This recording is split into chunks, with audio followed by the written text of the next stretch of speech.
Baik, kita akan membahas pada video ini tentang salah satu bentuk penanganan ketidakpastian atau yang umumnya kita kenal dengan manajemen ketidakpastian. Di mana pada video ini kita akan memulai dengan memanfaatkan salah satu pendekatan dalam statistika, yaitu tentang teori probabilitas. Manajemen ketidakpastian gitu dilakukan oleh subsistem mesin inferensi yang tentunya di dalamnya akan terjadi proses penalaran dari pengetahuan yang dimiliki ya berdasarkan input yang diperoleh oleh sistem pakar.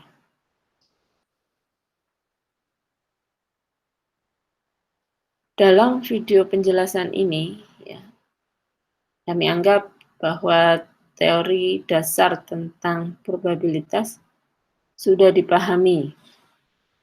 Ya, misalnya apa itu probabilitas, bagaimana menghitung nilai probabilitas, dan apa itu probabilitas bersyarat maupun prior probability.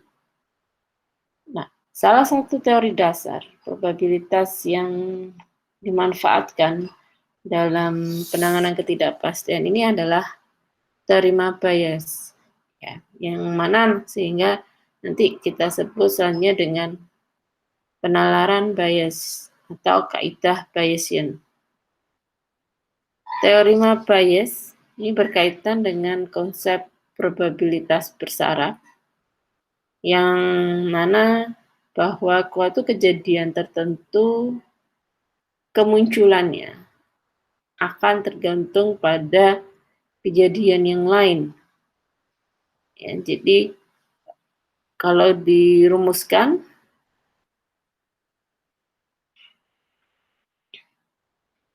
probabilitas kejadian A itu terjadi setelah diketahui B itu telah terjadi. Ya, ini bisa dihitung dengan melakukan perkalian terlebih dahulu untuk nilai probabilitas kejadian A ya secara tunggal, yaitu prior probability, dikalikan dengan probabilitas kejadian B setelah diberikan A. Ya, jadi kejadian B itu nanti biasanya muncul setelah A itu juga terjadi. Nanti kita akan membahas tentang penerapannya pada suatu kasus, beberapa kasus ya, atau contoh. Nah, ini akan dibagi dengan perkalian dari probabilitas B dengan A itu sudah terjadi, dikalikan dengan probabilitas A, ditambah dengan inversinya, yaitu perkalian dari probabilitas B terjadi setelah diketahui bahwa A tidak terjadi, dan probabilitas dikalikan dengan probabilitas tidak A itu terjadi. Nah, ini kita tetap harus memanfaatkan atau memperhatikan dari total nilai probabilitas A dan bukan A, mana semua harus sama dengan 1.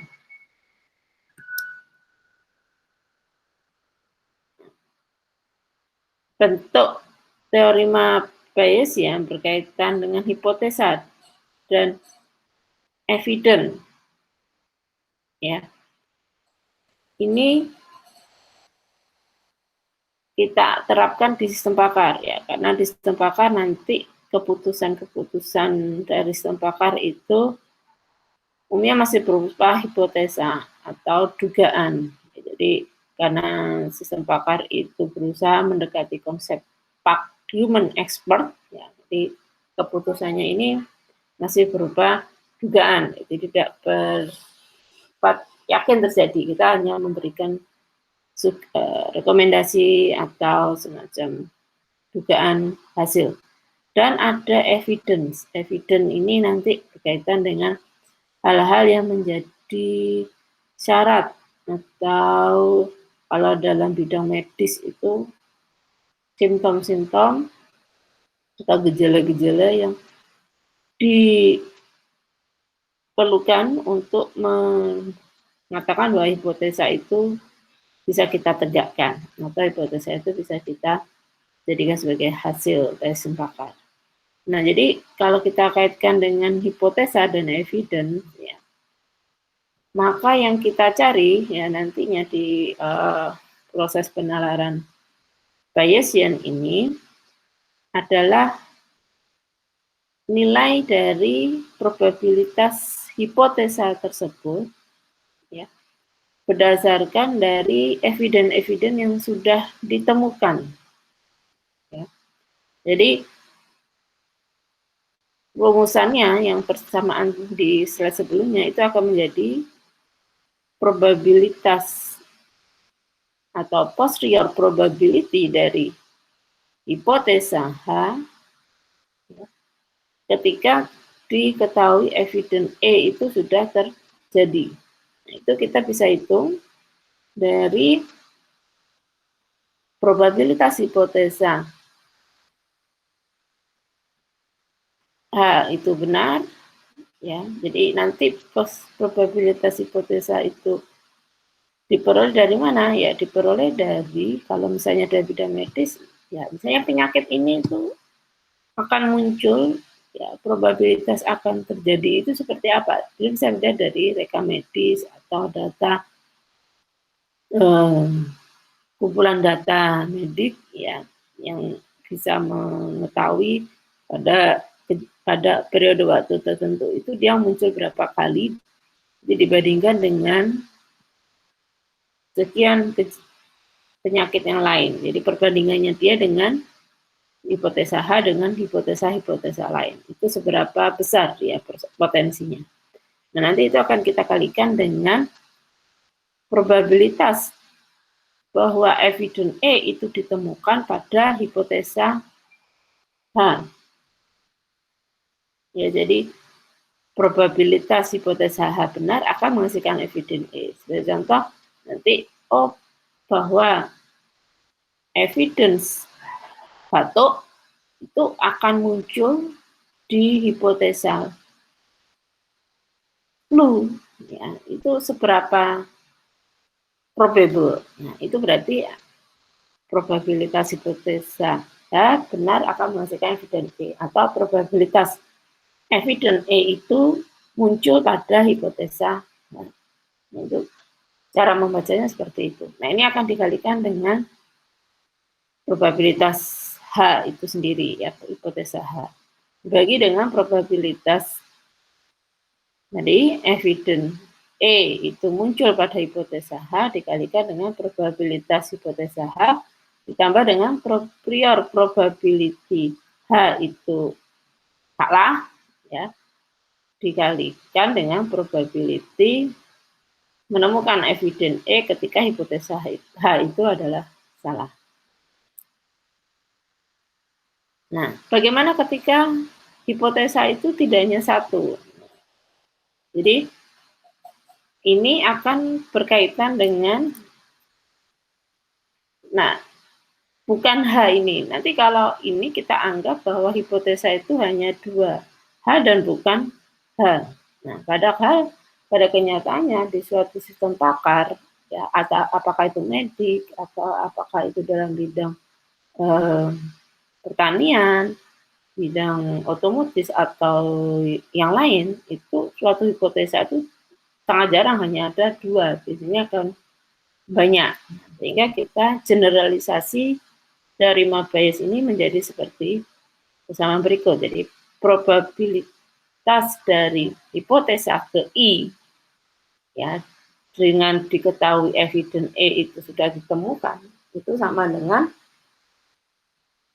ya probabilitas irisan evidence E dengan hipotesa ke I dibagi dengan jumlahan dari probabilitas evidence E dan hipotesa J. J ini adalah dari 1 sampai sejumlah hipotesa yang mungkin bisa terjadi. Atau hipotesa yang sejumlah hipotesa yang mungkin bisa diberikan atau dihasilkan oleh sistem pakar. Nanti tentunya kita generalisasi seperti ini. Kalau irisan ini kita